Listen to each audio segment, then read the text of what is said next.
విజయనగరం జిల్లా కలెక్టర్ కార్యాలయం ఎదుట ఏపీ గ్రామీణ ఉపాధి హామీ ఫీల్డ్ ఆధ్వర్యంలో నిరసన వ్యక్తం చేశారు.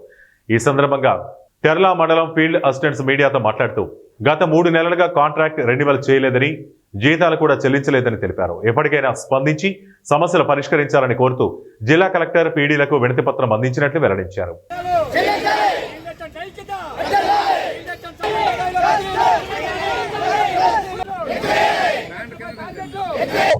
ఫీల్డ్ అసిస్టెంట్ గా పనిచేస్తున్నాండి.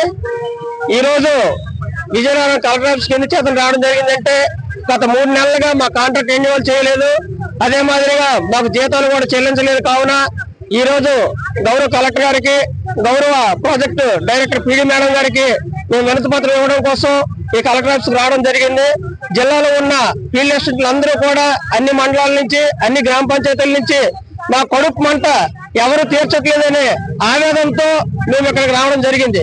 ఎందుకంటే ఎన్ని టార్గెట్లు ఇచ్చినా మేము విపరీతమైన టార్గెట్లు మా మీద బలవంతంగా రుద్దినప్పటికీ కూడా